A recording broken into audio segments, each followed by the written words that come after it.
X Y Z और ये आरोही क्रम में व्यवस्थित किया गया है, तो या तो बढ़ते क्रम में दिया है या तो घटते हुए क्रम में। सबसे तीन छोटी संख्याओं का औसत ये दिया हुआ है और सबसे तीन बड़ी संख्याओं का औसत ये है। तो आप परास निकालिए। परास पूछता है, बहुत बार पूछा था। परास का मतलब होता है कि हमारा उनका एक तरीके से हमको सबसे बड़े नंबर और सबसे छोटे नंबर का डिफरेंस पूछता है,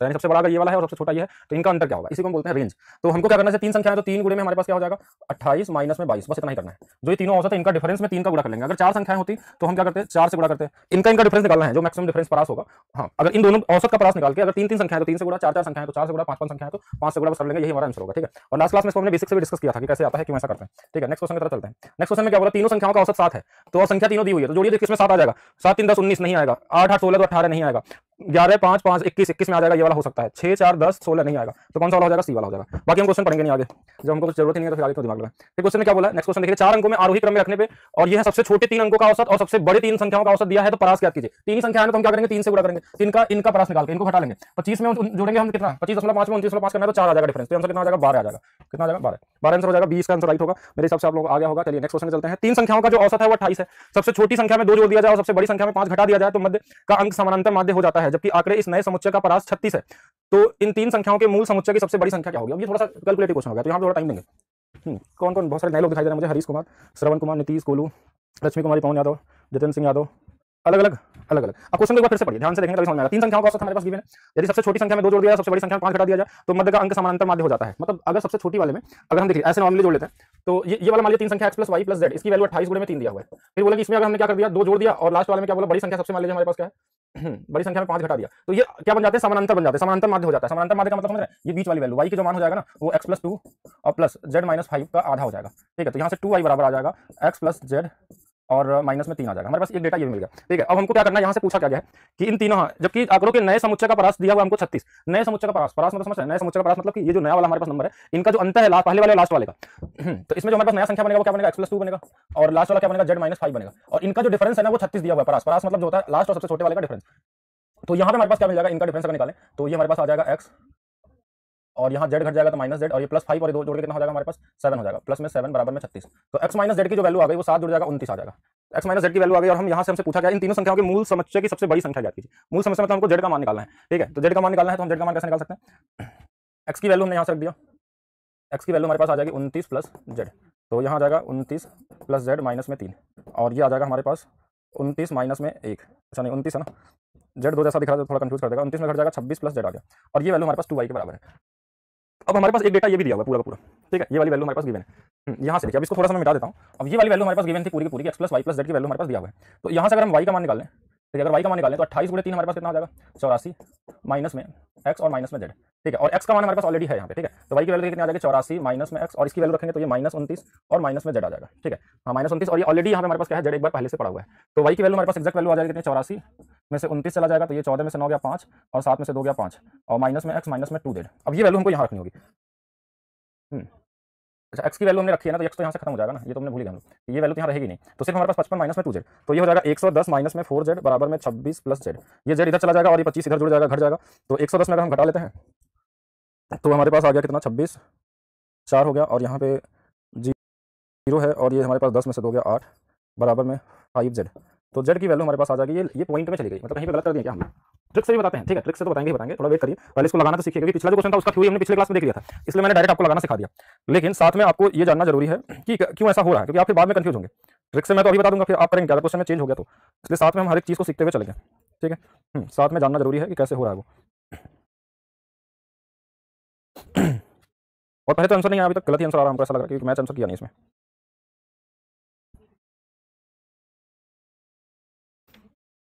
48 50 सबके अलग अलग आंसर कैसे आ रहे हैं, 48 50 सी भी आ रहा है, किसी का 45 भी आ रहा है, अलग अलग आंसर क्यों आ रहा है, तीन संख्या हमारे पास दिया है 84 ही होगा, तो हमने पहली संख्या में बोला है कि सबसे छोटी संख्या में, फिर कहीं ना कहीं तो गलत हो रहा है क्वेश्चन। ठीक है, अगर तीन संख्या 88 पहली संख्या में 2 जोड़ दिया जाए और सबसे बड़ी संख्या में 5 घटा दिया जाए, ठीक है, तो इसका माध्य हमारे पास बीच हो जाता है। चलिए ये भी ठीक क्वेश्चन में डेटा, और इनका रेंज भी दिया हुआ था जो 43 बन रहा है, और यहाँ पे हमारे पास, चलिए एक बार फिर से ट्राई करते हैं। ठीक है, उसके बाद कोशिश करेंगे। ठीक है, कहीं ना कहीं इसमें कुछ गलत मिस हम लोग वो किया है। पहले तो हम बेसिक लिख लेते हैं नॉर्मली ऐसे, x plus Y plus Z, इसकी वैल्यू 84 होगा। ये 84 कहाँ से आया, एक इक्वेशन पहला इक्वेशन हमारे पास क्या, तीन संख्याओं का औसत 28 है, तो 28 गुणे 3 तीनों का सम 84 है। सबसे छोटी संख्या में 2 जोड़ दिया जाए, इसमें 2 जोड़ा गया है तो x प्लस 2 आ गया प्लस वाई, और इस वाले में 5 घटाया गया तो z माइनस में 5। तो इसका जो हमारे पास बोला कि जो माध्य होगा ना ये y ही आ जाएगा। वाई आ जाएगा, मतलब इन सभी का माध्य वाई बन जाएगा, इन दोनों को जोड़ने पे वाई। अच्छा यहाँ 3 हम लोग नहीं किए, क्योंकि 3 संख्याएं हैं तो 3 से भाग होगा, इसलिए ये वाली वैल्यू हमारे पास कितनी आएगी, 3 से गुणा होगा तो ये वाली वैल्यू 3y हो जाएगी। ठीक है, और यहाँ से y को हम इधर लेकर चले जाते हैं, तो x प्लस जेड और माइनस में 3, ये देखिए यहाँ 3 हो जाएगा और इधर में कितना आ जाएगा हमारे पास 2y हो जाएगा। एक इक्वेशन हमारे पास ये वाला भी बन जाएगा। फिर क्वेश्चन में अगला लाइन हमारे पास क्या दिया है, जबकि आंकड़ों के नए समुच्चय का परास 36 है, नए परास मतलब इनका डिफरेंस z माइनस 5 का, अगर मैं घटा दूं इसको x प्लस 2 से तो ये वैल्यू 36 क्वेश्चन में दिया है। परास बोलते हैं सबसे बड़े वाले को सबसे छोटे के साथ जो डिफरेंस होता है, तो z माइनस में 5 माइनस एक्स माइनस 2 बराबर में 36 है, तो यहाँ से z माइनस एक्स की वैल्यू आ जाएगी, देखिए ये 36 था तो 5 2 7 जुड़ जाएगा तो ये 43 हो जाएगा। एक इक्वेशन हमारे पास ये बन गया। और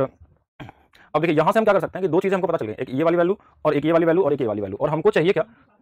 क्वेश्चन में चाहिए हमको समुच्चय की सबसे बड़ी संख्या z है, z का मान निकालना है किसी भी तरीके से। ठीक है, यहाँ तक तो हमने कर लिया, ये 3 तो हमारे पास क्वेश्चन में दिया, इसके अलावा कोई डेटा भी नहीं दिया। तीनों डेटा को पहले समझ लिया क्या क्या दिया था। पहला लाइन दिया था 88, मतलब इनका औसत 3 से गुणा हो जाएगा, फिर बोला जब इसमें 2 जोड़ेंगे इसमें 5 घटाएंगे तो इनका माध्य जो होगा ना y बन जाएगा, y मतलब यही वाला बीच वाली संख्या, मध्य वाली संख्या, तो ये हमारे पास यही आ जाएगी। तो यहाँ से 3 से डिवाइड करेंगे तो 3y होगा, फिर 1y घट जाएगा, ये 2y हो जाएगा। अब आपको क्या करना है यहाँ से कि या तो x का या तो y का हम क्या करेंगे वैल्यू निकालेंगे, किसी एक का वैल्यू हम यहाँ से बहुत ईजी तरीके से निकाल सकते हैं। हाँ, अगर मैं इसमें दोनों में देखूँ, अगर यहाँ से इन दोनों को घटा लिया जाए, तो हम देखें तो पहला वाला इक्वेशन हमारे पास कितना है, x plus Y plus Z है, अगर इस y को इधर लेकर चले जाए तो x प्लस जेड माइनस में 2y बराबर में 3 आ जाएगा, ये दूसरा वाला। और इन दोनों को अगर घटा लें तो अगर माइनस में करें, इन दोनों को घटाएंगे तो देखिए ये वाला माइनस, ये वाला प्लस, तो ये x से x कट जाएगा और ये z से z कट जाएगा, और ये वाला प्लस होगा तो देखिए 2y जो होगा ना इसके साथ जुड़ जाएगा तो कितना होगा 3y होगा, और 3y की वैल्यू देखिए यहाँ से ये 3 घटेगा इसमें से तो कितना हो जाएगा 81 हो जाएगा, और y का मान हमारे पास कितना आ जाएगा 27 आ जाएगा। y का मान 27 हम निकाल सकते हैं, और अगर y का मान 27 आ गया तो फिर हम इसको रख सकते हैं इस वाले क्वेश्चन में। ठीक है, हमको x का मान निकालने के लिए इस वाले में अगर हमने 27 रख लिया, ध्यान समझिएगा, यहाँ पे अगर 27 रख लिया तो 27 दूना 54, तो हमारे पास कितना आ गया x प्लस जेड बराबर में ये 54 होगा, 27 दूना 54 और 54 में 3 जोड़ देंगे तो ये 57 हो जाएगा। ठीक है, 53 में 3 जोड़ेंगे 57 होगा। अब इन दोनों के साथ हम अगर इसको जोड़ ले तो ये वाला इसके साथ कट जाएगा, 2z का मान हमारे पास आ गया, इसमें जोड़ लेंगे तो आ जाएगा 100 और z की वैल्यू यहाँ से आ जाएगी 50, और 50 इसका सही आंसर होगा। हाँ, 50 इसका सही आंसर होगा। 84 कहाँ से, 28 गुणे 3, औसत का मतलब समझते हैं ना, तीन संख्याओं को x plus Y plus Z बटे में 3 बराबर में 28 दिया था, तो ये इधर गुणा हो जाता है ना, तो यही हमारे पास आया था x plus Y plus Z का मान 84 आया था। ये तो आपको डायरेक्ट समझना होगा। ठीक है, 3 से भाग देंगे तो 50 इसका क्या होगा, राइट आंसर होगा। अब इसका ट्रिक बनाते हैं, क्या क्या ट्रिक इसमें हो सकती है, क्योंकि हमने इसको जोड़ना ही है, 28 भी है, कटेगा भी, 3 गुना भी करेंगे, 84 भी होगा, और इनके डिफरेंस को घटाना, क्योंकि हम क्या होगा, अगर ये 84 था तो यहाँ पे हम किएंगे 3 और 5 का डिफरेंस होगा, ये 3 घट जाएगा, ये 81 आएगा, 3 से भाग देंगे, एक वैल्यू 87 आ जाएगी, और इसमें 7 जोड़ लेंगे तो ये वाला 43 हो जाएगा, और ये 43 से ही काम नहीं चलेगा, 43 ये हो गया, एक्स प्लस जेड का मान होगा 43 ये हो गया, एक्स प्लस जेड का मान फिर से निकालना होगा हमको, एक्स प्लस जेड 2y से, तो इसका 2 गुना यानी 27 गुना 54 और 3 अलग से जोड़ लेंगे, यानी कि हमारे पास 57 होगा। चलिए ठीक है, इस क्वेश्चन हम लोग बनाते हैं कैसे कैसे होगा। नेक्स्ट क्वेश्चन देखते हैं, अगर इस पे बेस होगा तो इसको भी करते हैं। जैसे देखिए नेक्स्ट क्वेश्चन भी वही सेम क्वेश्चन है, तीन संख्याओं का औसत 88 है, मतलब हम यहाँ पे अगर जोड़ लेंगे तो हमारे पास कितना आ जाएगा, फिर से 84 आएगा। इस बार क्वेश्चन में हमारे पास क्या दिया कि 7 जोड़ा गया है, सबसे छोटी संख्या और बड़ी संख्या में 10 घटाया गया है, तो 7 जोड़ा गया है और 10 घटाया गया, ओवरऑल देखा जाए यहाँ पे तो 3 का डिफरेंस फिर से दिख रहा है हमको, 3 का डिफरेंस -3 का होगा तो -3 फिर से होगा यहाँ पे, और ये कितना हो जाएगा 81, 3 से डिवाइड होगा फिर से वैल्यू आ जाएगी 27। ठीक है, ये वाली वैल्यू 27 आएगी और डबल कर देंगे तो हमारे पास कितना आ जाएगा 54 बन जाएगा। ठीक है, और उसके अलावा हमने यहाँ पे देखा 7 और 10 इनके बीच और समानांतर समुच्चय का परास 20 दिया हुआ है, तो 20 है तो ये हमारे पास 6 हो जाएगा, मतलब ट्रिक बनाने में थोड़ा सा ज्यादा कैलकुलेटिव हो रहा है, हमको लगा कि आप कंफ्यूज हो जाएंगे फिर ट्रिक को समझेंगे तो। ठीक है, मैं फिर से इसको एक बार फिर से लिख के बताता हूँ जिससे कि आप कम से कम क्वेश्चन को तो लगा पाए। चलिए फिर से इसको देख लीजिए, क्या क्या था हमारे पास, x plus Y plus Z,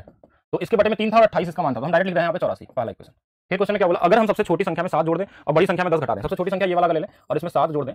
और y को ऐसे छोड़ दें और बड़े वाले में हम 10 घटा दें, तो हमारे पास क्या बीच वाला अंक समानांतर माध्य बन जाता है, बीच वाला मतलब ये y है, तो यही क्या हो जाएगा 3y के बराबर हो जाएगा। तो यहाँ से इसको घटा लिया जाए एक बार देखा जाए तो देखिए ये वाला हमारे पास कितना आ जाएगा x प्लस जेड, ये +7 था -3 और ये वाला आ जाएगा 2y।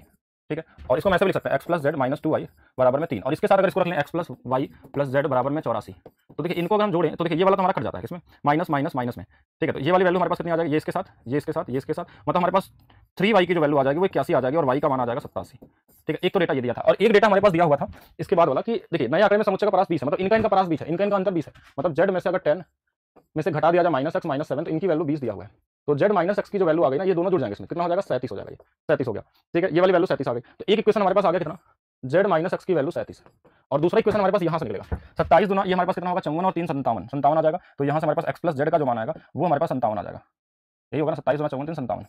और ये वाला हमारे पास 37, अगर इनको जोड़ दें तो ये कट जाएंगे, 2z की जो वैल्यू होगी वो 7 7 14 हो जाएगी, और ये वाला 5 3 8 1 9 हो जाएगी, तो z की वैल्यू यहाँ पे आ जाएगी हमारे पास 2 से 4 बार और 2 से 7 बार, मतलब 47 इस बार आएगा, 47 वाले सही है जिनका 47 इस बार आया। 3y कैसे आया वो समझते हैं कि माध्य का मतलब क्या होता है, जैसे 3y कैसे आया तो हम इसको ऐसे लिखते हैं x plus 7 plus Y plus Z minus 10 बटे में 3, और इन सभी का माध्य का मतलब होता है औसत, माध्य का मतलब औसत समझिएगा, तो इन तीनों का जो औसत होगा तो वो हमारे पास बोला था y है, तो ये y इधर पूरा होगा तो ये 3y बन जाएगा। ठीक है, हम डायरेक्ट प्लस लिखते थे लक्ष्मी कुमारी। ठीक है, फिर से पूछो 84 कहाँ से आया, 84 में क्यों दिक्कत आ रही है। चलिए नेक्स्ट देखते हैं, चार संख्याएं हैं a b c d इस प्रकार है कि उनका कुल औसत 39 दिया हुआ है, a और b का औसत हमारे पास दिया हुआ कितना 29, c और d का औसत कितना होगा। देखिए a उनका कुल औसत दिया है a plus B plus C plus D, देखिए सभी की वैल्यू हमारे पास दी हुई है। इन सभी की वैल्यू दी है कितना 39। तो इस 39 को हम डायरेक्ट 4 से गुणा कर सकते हैं। अब ये बोलेंगे 4 से गुणा क्यों कर रहे हैं, क्योंकि 4 संख्या है तो 4 से भागूंगी। उनका देखिए ए बी का औसत अलग से दिया है, a प्लस बी का औसत देखिए दो ही लोग हैं तो इसमें 29.5 में हम 2 से गुणा कर सकते हैं। सी और डी का जो हमारे पास अगर इनमें भी हम कर लेते हैं हमारे पास औसत कितना होगा ये पूछा गया है, तो इसको तो छोड़ ही देते हैं, ऐसे देख लेते हैं। इसकी वैल्यू हमारे पास देखिए कितना आ गया 29 गुना 58 और एक 59 आ जाएगा। तो इसकी वैल्यू तो हमारे पास देखिए आ गई 59, कितनी आ गई 59, और इसकी वैल्यू हमको निकालना था। तो ये 4 9 36 के 6 और 4 3 12 और 3 15 156 आ गया, और इनको इसमें घटा लेंगे तो हमारे पास सी प्लस डी का जो मान आ जाएगा 156 में से 56 तो घट जाएगा और ये 97 हो जाएगा। और इसके अलावा हमारे पास अगर 2 से डिवाइड कर देंगे तो औसत निकल जाएगा। 2 से डिवाइड करेंगे 2 चौके 8 और 1 बच जाएगा, 2 8 16 2 5 48.5, ठीक है 48.5 होगा। अब देखिए ये तो पूरा बेसिक हो गया, थोड़ा सा और एडवांस इसमें करना चाहते हैं तो ऐसा कर सकते हैं। ये हमारे पास a प्लस बी प्लस सी और c प्लस डी, इनका औसत मान लीजिए हमारे पास x था, इनका औसत हमारे पास नहीं, इनका औसत दिया था क्वेश्चन में 29.5 था, इनका औसत हमको पता नहीं था, दो संख्याएं हैं तो इनका औसत हमने मान लिया कि चलिए x है, और टोटल हमारे पास 4 संख्याओं का औसत दिया था 39। तो यहाँ से भी x का मान हम निकाल सकते थे 2 से गुणा करके। बात वही है, कैलकुलेशन उतना ही पड़ेगा आपको, ठीक है हाँ कैलकुलेशन उतना ही पड़ेगा। हम जैसे 2 संख्याएं इधर थी 2 संख्याएं इधर थी तो इनका अनुपात निकालेंगे तो 1:1 है, दोनों मिला कितना हो जाएंगे 2। इसमें कितने का गुणा हुआ हमारे पास 29.5 का, इसमें कितने का होगा नहीं पता, और इसका कितना था हमारे पास 39 था, ठीक है। तो यहाँ से भी हम कर सकते हैं, देखिए कितना, तो 29.5 प्लस x बराबर में ये दोनों गुणा हो जाएंगे, तो 2 9 18 और 2 3 6 1 7, तो यहाँ से x की वैल्यू हम निकालेंगे, ये इसमें घट जाएगा तो भी हमारे पास 48.5 ही आएगा। जेएसएम से भी लगा सकते हैं। वैदिक मैथ्स में बीओडी क्लास डाल दीजिए, उससे जल्दी से कवर होगा। वैदिक मैथ्स में बीओडी क्लास नहीं डल पाएगा ना, उसमें तो लाइव चलेगी क्लासेस, किसी भी तरीके से लगा दीजिए, ठीक है वो आपकी मर्जी। एलिगेशन से भी लगा सकते थे लेकिन एलिगेशन अभी छोड़ दीजिए। एक कॉलेज के 3 समूह हैं G1 G2 G3, छात्रों की संख्या 20 40 60 है। G1 G2 G3 द्वारा प्राप्त किए गए औसत अंक क्रमशः 50 60 और 70 है। कॉलेज के सभी छात्रों का औसत अंक क्या होगा। देखिए संख्या जो दिया ना छात्रों की संख्या वो दिया, देखिए 20 40 और 60 दिया, तो इनका अनुपात निकालिए, जैसे कट जाएंगे ये कट जाएंगे ये कट जाएंगे, 2 से 1 बार 2 से 2 बार 2 से 3 बार, सभी मिला के हो जाएंगे 6, 3 2 5 1 6। इनका जो था वो 50 से गुणा कर लीजिए, इस वाले में 60 से कर लीजिए और इस वाले में 70 से, और इसका नहीं पता तो इसमें x से, तो इधर आ जाएगा 6x, इधर आ जाएगा 210 180 और प्लस 50, जोड़ लीजिए सभी को। तो ये हमारे पास कितना हो जाएगा, देखिए 50 जोड़ देंगे तो 230 और 230 400 और ये हमारे पास 500, कितना बन जाएगा, कट जाएगा क्या ये हमारे पास 230 30 जोड़ने पे ये 300 हो जाएगा। अब 500 में अगर 6 से भाग देंगे तो फिर तुम्हारा कोई अप्रॉक्स आएगा क्या, 6 संख्याएं दिया तो सही तो गुणा किया गया ना, 20 दूना 40 3 बार में है, 1 गुणे 50 पहले 50 था सही है, 6 गुणे 2 ये 120 होगा, इसलिए गलत आ रहा था, ठीक है ये 120 होगा तो 170 हो जाएगा ये, तो ये 170 होगा और प्लस 270 होगा बराबर में 6x होगा, तो ये 0 हो जाएगा, ये 4 हो जाएगा, ये 5 हो जाएगा, ठीक है, और 0 हो जाएगा, 7 7 14 हो जाएगा, 2 1 3 1 4 हो जाएगा, 440 बटे में 6 बराबर में x, तो काट लेते हैं 6 7 42।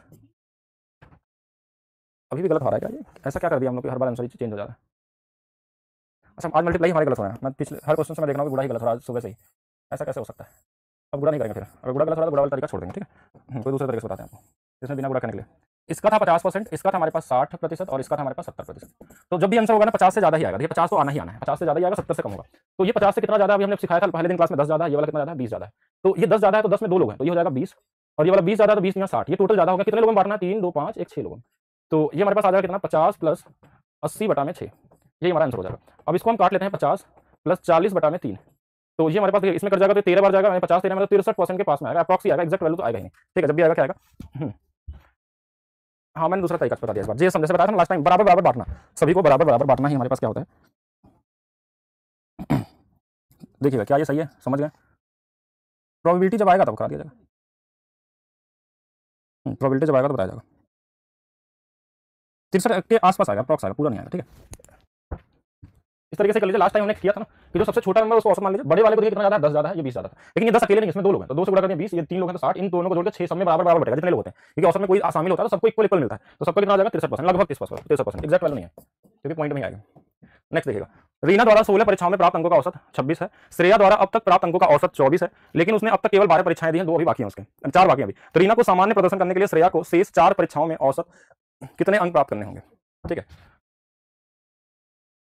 ठीक है, रीना 16 परीक्षाओं में औसत अंक हमारे पास कितना है 26 दिया हुआ है, 16 टोटल परीक्षाएं। और अब बात आती है श्रेया का, श्रेया द्वारा अब तक प्राप्त अंकों का औसत कितना है 24 है, और लेकिन उसने 12 परीक्षाएं दी हैं, 12 परीक्षाएं दी हैं, अभी देना बाकी है 4, टोटल कितने हो जाएंगे, अगर रेशियो बना ले तो 3 और कितने का 1 का, अभी उसको देना है 4 परीक्षाएं और, मतलब 4 टोटल परीक्षाएं, हम जैसा लगाएंगे। इन 3 में उसको मिल चुका है, कितना मिला है थोड़ा देखिए, 3 में कितना मिला है,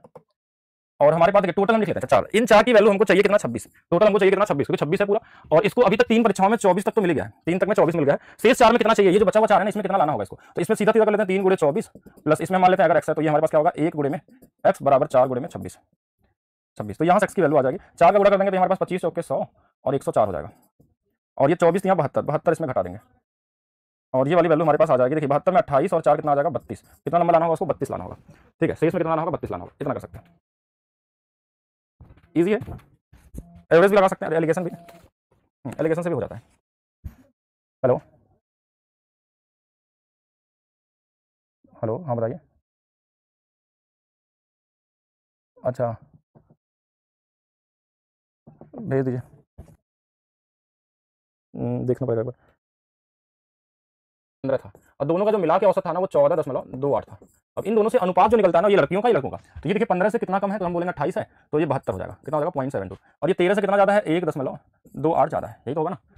13 1 14 और ये वाला हमारे पास 15 में 2 जोड़ देंगे 30 70 72। ठीक है, दशमलव दोनों के सेम अंक पे है तो हटा सकते हैं रेशियो में 128। इस अनुपात में लड़के लड़कियां होंगे। और क्वेश्चन में बोला गया है कि लड़के 9 थे, तो लड़के 9 थे मतलब इसकी वैल्यू 9 दिया हुआ है, तो इसमें कितना भाग देने पे आ जाएगा 9, तो हम बोलेंगे 8 से भाग देने पे 9 आ रहा है, तो इसमें भी किससे भाग दे देंगे हम 8 से भाग दे देंगे। तो 8 एकम 8, यहाँ बच जाएगा 4, तो 8 छंग 48। ठीक है, 8 एकम 8 हो जाएगा, 8 9 72 और ये वाला 8 एकम 4 है तो 8 छंग 48, 16 हो जाएंगे। फिर क्वेश्चन बोला तो कक्षा में विद्यार्थियों की कुल संख्या कितनी होगी, तो सभी को जोड़ लेते हैं। देखिए 16 लड़कियां हैं और 9 लड़के हैं, तो मिला कितने हो जाएंगे 25 हो जाएंगे। तो आंसर हमारा कितना हो जाएगा 25। टोटल मिले कितने हो जाएंगे 25, 27 नहीं 25 होंगे। 25 वाले सही है। इजी क्वेश्चन ही होते हैं, थोड़ा सा औसत में, ज़्यादा मुश्किल तो होता नहीं।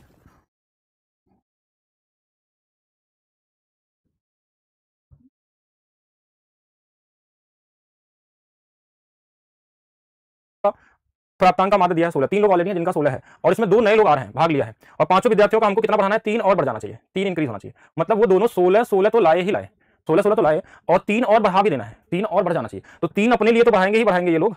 ज्यादा तो बनाएंगे ही बनाएंगे, बट ये जो 3 अंदर में है ना उनके लिए भी 3 3 और लाएंगे। मतलब 3 3 कितना 3 लाएंगे हम देखेंगे, 3 3 3 उन लोगों तीनों के लिए भी लाएंगे, मतलब 9 नंबर और अधिक भी लेके आएंगे। ठीक है, तो फिर क्वेश्चन ने बोला है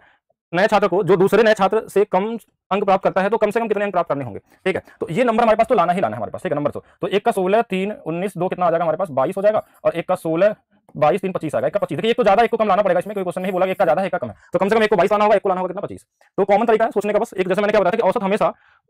सबको बराबर बराबर अंक देती है। जैसे हमारे पास 3 छात्र थे ऑलरेडी पहले से, क्वेश्चन में से ग्रुप को समझिए, लैंग्वेज को समझेंगे तो औसत इजी हो जाएगा। इन सभी के माध्यम 16 16 नंबर इनके पास थे, सभी के पास औसत का मतलब सबके पास बराबर बराबर 16 16 रुपए थे मान लीजिए। 2 इनके दोस्त और नए आ रहे हैं इसमें, जिससे बोला गया है कि इन दोनों के आने की वजह से इनका जो औसत हो जाए ये 19 बन जाए। 19 तब बनेगा जब इनके पास भी 3 ज्यादा आ जाए, इनके पास भी 3 ज्यादा आ जाए, 3 ज्यादा आ जाए। अब ये खुद से नहीं ला सकता, इन दोनों को लाना है, तो इनको 16 तो अपना लेके आना ही आना है, क्योंकि 16 से कम तो ला ही नहीं सकते कि 16 अगर लाते तो 16 16 ही बनता, सबके पास 16 रुपए होते। तो इनके लिए 3 3 रुपए एक्स्ट्रा भी लाना है और अपने लिए भी 3 3 रुपए एक्स्ट्रा लाना है, ये 3 रुपए अपने लिए भी लाना है। तो देखिए टोटल 16 16 हमने मान लिया कि 16 16 तो मिनिमम चाहिए इनको, बट इनके पास देखिए हमारे पास ये जो हमारे पास टोटल पैसे बचे यहाँ से लेकर यहाँ तक, ये किसको कितना मिलेगा ये पता नहीं है, क्योंकि किसी का कुछ भी हो सकता है। इसमें बोला कम से कम क्या होना चाहिए, और एक इंटीजर नंबर है तो हमने एक को 9 दे दिया इसमें से, और एक को हमने दे दिया 6 दे दिया, तो एक को 22 हो गया, एक हमने हमारे पास कितना हो गया 25। और कोई सियोरिटी नहीं, बस क्वेश्चन में बोला था कि जो दूसरा नया छात्र उसमें कम से कम अंक प्राप्त करता है तो एक को कम होगा, एक को हमारे पास क्या होगा ज्यादा होगा, तो ये हमने इसमें लगा लिया कोई भी। और जरूरी हो सकता है अगर बोलता है कि दोनों बराबर बराबर लाना तो इनको बराबर बराबर बांटते हैं, इनको कितना कितना लाए होंगे, तो हम क्या करेंगे 22 की तरफ जाएंगे इसमें। ठीक है ना,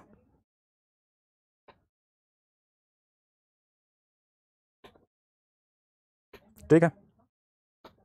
आगे चला जाए। फिर से मतलब ये कॉमन चीजें हैं, पहले तो हमको लाएंगे कितना है लोग, अब चलिए समझ लेते हैं पहले लाएंगे कितना है।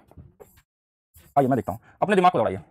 इन दोनों को मिलाकर कितना लाना होगा। 16 16 लाएंगे तो सिर्फ 16 नंबर ही रहेगा, 19 करना है तो 19 सभी को चाहिए, तो 3 3 6 3 9 3 12 3 15 मतलब 32 तो हमारे पास है ही, इनको चाहिए चाहिए, प्लस 3 3 3 3 15 और ज्यादा लाना है, मतलब 47 नंबर लेके आना है, 47 नंबर लाना है। ठीक है, तो 47 नंबर लेके आना है। टोटल मार्क्स तो हमारे पास है ना 25 ही नंबर के, 25 से ज्यादा कोई नहीं ला सकता, 25 से ज्यादा कोई नहीं ला सकता। और क्वेश्चन में बोला कि एक जो है ना वो क्या बोला कि एक नया छात्र जो दूसरे छात्र से कम से अंक प्राप्त करता है, तो कम से कम अंक प्राप्त करेगा, तो हम मान लेते हैं इसमें से एक ने 25 पाया था और दूसरे वाले ने फिर 22 पा जाएगा, क्योंकि अगर इसको 25 कर देंगे तभी ये वाला 22 होगा, क्योंकि अगर इससे कम से कम कितना मार्क्स ला सकता है तो ये अधिक से अधिक इसका मार्क्स ला दीजिए। अगर इसको अधिक से अधिक 25 नंबर मिलेंगे तो इसको बचा कितना, इसके लिए 22 ही बचा। ठीक है, ऐसे भी कर सकते हैं, क्योंकि 25 से ज्यादा इसका बढ़ा नहीं सकते। क्यों नहीं बढ़ाएंगे 25 से ज्यादा, 25 से ज्यादा इसलिए बढ़ा सकते हैं क्योंकि 25 नंबर की एक परीक्षा है, तो 25 से ज्यादा पा नहीं सकता, तो अगर ज्यादा नंबर पाएगा तो इसके लिए बचा कितना 22, तो 3 ही नंबर कम हो सकता है। ठीक है, ऐसा भी सोच सकते हैं। किसी कक्षा में 18 लड़कों ने एक टेस्ट में अंकों को प्राप्त करके 16 अंक औसत 16 है, जबकि कक्षा में कुल 30 विद्यार्थियों का औसत अंक इतना है, तो लड़कियों के प्राप्तांकों का औसत देखिए, ये तो इजी है, एलिगेशन लगा लीजिए। एक टेस्ट में लड़कों का औसत अंक कितना है 16 है, और लड़कियों का औसत अंक कितना है हमारे पास, जबकि कुल कक्षा में 30 विद्यार्थियों का औसत अंक ये है, तो चलिए कुल विद्यार्थियों का दिया 18.1, लड़कियों का हमको नहीं पता है लेकिन इनकी संख्या दी हुई है। इसमें लड़के कितने थे 18 लड़के थे, और लड़कियां कितनी थी हमारे पास 12 थी। क्यों 12 लड़कियां थी, क्योंकि क्वेश्चन में अगर बोला 18 लड़के हैं और कुल विद्यार्थी 30 है तो 12 लड़कियों को इनका अनुपात निकाल सकते हैं ऐसे, तो ये 6 से 3 बार 6 से 2 बार, एक बार इनको घटाते हैं, देखिए तो 16 तो 18 ये 2.1 2.1 होगा, और इस 2 की 1 की जो वैल्यू है ना ये 2 यूनिट से निकालेंगे। 2 की वैल्यू हमारे पास ये दिया है और कितना गुना पे हमारे पास है, तो हम बोलेंगे 10.5 गुना पे है, पॉइंट में मतलब 1.5 गुना बोल सकते हैं। तो इसमें भी हम इसमें का गुणा कर देंगे 1.05 गुणा 3 5 15 के 5 और 3 एकम 3, तो 3.15 इस वाले में से देखिए इससे ज्यादा है ना, तो ये वाला इससे क्या होगा बड़ा होगा, तो इसमें जोड़ लेंगे तो हमारे पास, अगर इसमें जोड़ लें 3.15 तो 18 और 3 कितना हो जाएगा 21 हो जाएगा पहले तो, और ये 1 है तो ये कितना हो जाएगा हमारे पास 25 हो जाएगा। 21.25 वाला है हमारे पास पहला वाला आंसर।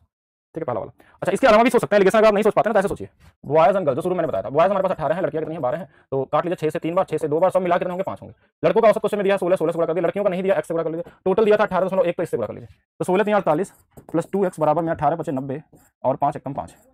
और ये वाली वैल्यू यहाँ से 2x की वैल्यू आ जाएगी 90.5 माइनस में 48, और यहाँ से आप निकाल सकते हैं इसकी वैल्यू, 2x की वैल्यू आ जाएगी 42.5, तो x की वैल्यू हमारे पास आ जाएगी 21.25, ऐसे भी कर सकते हैं, पहला वाला एलिगेशन के बिना भी कर सकते हैं। ठीक है, और एक लगाइए, आप लोग ट्राई करिए, कुछ मेहनत करिए, लगाइए इसको।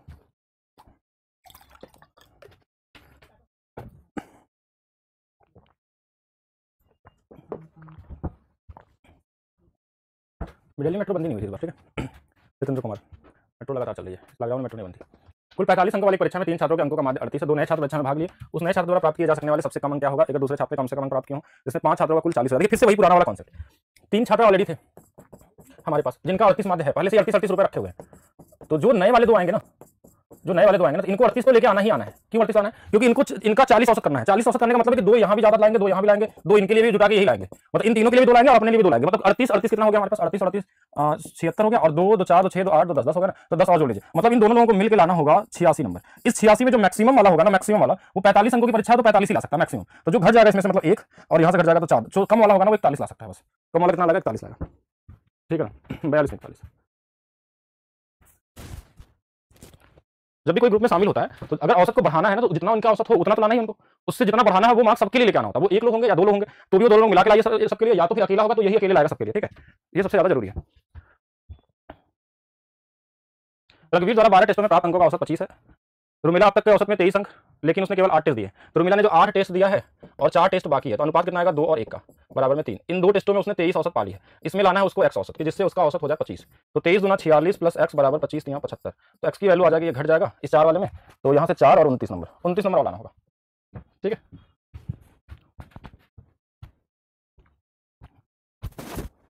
कोई दिक्कत कोई ज़्यादा वो तो नहीं हो रहा कन्फ्यूजन कि दूसरा तरीका बताएं, बेसिक्स लगाएंगे क्या? अब गर्मी होने लगी दिल्ली में, हमको कैसा लग रहा है?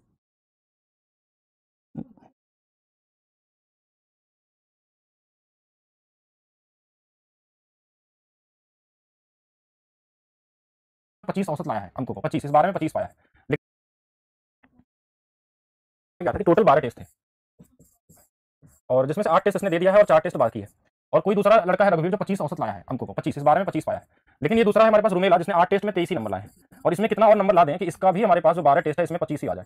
तो अब यहाँ 25 है, इसमें इसका 23 है यहाँ पे, तो 23 में कितने की जरूरत है हमको बोलेंगे 2 की जरूरत है, मतलब यहाँ पे 2 की और जरूरत है, कितने की जरूरत है 2 की, तो ये 2 कहाँ से आएगा, इस वाले को हमको लेके आना होगा, तो 8 दूना 16, तो 16 देखिए यहाँ है, तो 16 इसमें हमारे पास क्या होगा, कहीं ना कहीं इसमें जोड़ना होगा कि 16 होगा, और ये 16 कितने लोग हैं 4 लोगों में डिवाइड करके, तो ये हम 4 और जोड़ देंगे इसमें, और कितना हो जाएगा 29 मार्क्स की और जरूरत होगी, कितने मार्क्स की 29 मार्क्स की जरूरत होगी। और तरीका समझिए, 8 टेस्ट और 4 टेस्ट,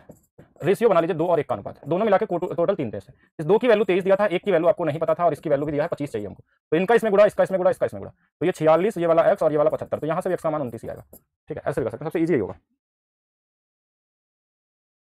5 छात्रों ने समूह में एक परीक्षा दी और एक और छात्र बाद में परीक्षा देने के लिए समूह में शामिल हो गया, देखिए शामिल हो गया ये भी ठीक है, उसके अंकों को शामिल करने से समूह का औसत अंकों में 2 अंक की वृद्धि हो गई, और उसके शामिल किए गए बिना औसत अंकों को छात्र ने इतना अधिक अंक प्राप्त किए। एक बार फिर से देख लेते हैं, 5 छात्रों के समूह में एक परीक्षा दी और एक और छात्र बाद में परीक्षा देने के बाद समूह में शामिल हो गया, उसके अंकों में शामिल करने से समूह का औसत अंकों में 2 की वृद्धि हो गई, मतलब जो भी औसत रहा होगा उससे वो 2 ज्यादा, 2 गुणे 6 12 ज्यादा लेगा होगा, ठीक है, तो क्वेश्चन बोला उसके शामिल किए बिना औसत अंकों में इस छात्र से कितने अधिक अंक प्राप्त किए, कॉमन सेंस, मान लीजिए हमारे पास 5 छात्र हैं, कितने छात्र हैं, हाँ एक परीक्षा में 5 छात्र हैं, देखिए भाई कॉमन सेंस को समझिए, बस बहुत छोटा सा क्वेश्चन है, तो सीधा लग जाएगा, 5 छात्र हैं और एक ये नया छात्र इसमें शामिल हुआ अपना, इनका औसत मान लीजिए एक्स्ट्रा कुछ भी रहा होगा, एक्स्ट्रा होगा, वो दिया नहीं क्वेश्चन में, एक्स जो भी रहा होगा हम समझ लेते हैं, तो ये अगर इसमें आएगा ना तो एक्स तो इसको लेके आना ही होगा, अगर बढ़ाना है इसको औसत, मतलब इससे ज्यादा करना, मतलब अगर इन लोगों के पास एक्स रुपए है सबके पास, तो ये आएगा तो एक्स तो लेके आना ही आना है, उससे ज्यादा लाना है, क्योंकि औसत कितना से बढ़ गया है 2 से, तो ये 2 से अकेले थोड़ी लाएगा, ये 2 इनके लिए भी लाएगा, 2 इनके लिए भी लाएगा, 2 इनके लिए भी लाएगा, 2 इनके लिए भी लाएगा, 2 इनके लिए भी लाएगा, 2 इनके लिए, कितने लोग हो गए अब 6 लोग, तो सबके लिए 2 लाएगा, मतलब 12 नंबर अधिक पाया है, ये खुद 12 नंबर अधिक पाया है इस औसत से, तो 12 अधिक होगा, आंसर में क्या होगा 12 अधिक, मतलब 12 रुपए अधिक ला रहा है, इनके पास कुछ भी रुपया होगा, मान लीजिए 20 रुपया होगा तो भी 32 लेगा है, मतलब अगर 30 होगा तो कितना लगा है 42 लगा है, 12 अधिक लगाएगा तो होगा ऐसा इजी। एक कक्षा में 28 लड़के हैं और कुछ लड़कियां थी, एक परीक्षा में लड़कों द्वारा प्राप्त औसत अंक, तो लड़कों वाला दे दिया है, लड़कों द्वारा औसत अंक दिया, एलिगेशन इस बार नहीं लगाते हैं, इस बार रेशियोस लगाते हैं, बॉयज कितने हैं गर्ल्स कितने हैं, सबसे पहले ये तलाश करिए, लड़के 28 हैं तो 28 लिख लीजिए। अच्छा लड़कियां थी, कुछ लड़कियां थी और औसत अंक दिया है, जबकि लड़कियों ने इतना प्राप्त किया है, यदि समग्र औसत दिया है तो छात्रों की कुल संख्या, तो यहाँ तो एलिगेशन नहीं चलाइए, ठीक है, क्योंकि इसमें कंफ्यूज होंगे, बॉयज एंड गर्ल्स तो लड़के जो थे हमारे पास, लड़कों द्वारा प्राप्त औसत अंक 12.5 था, लड़कियों वाला दिया था 14.5 और टोटल था 13.1। यहाँ से अनुपात आ जाएगा इनका, इनमें घटा लेंगे इसको, तो ये हमारे पास देखिए कितना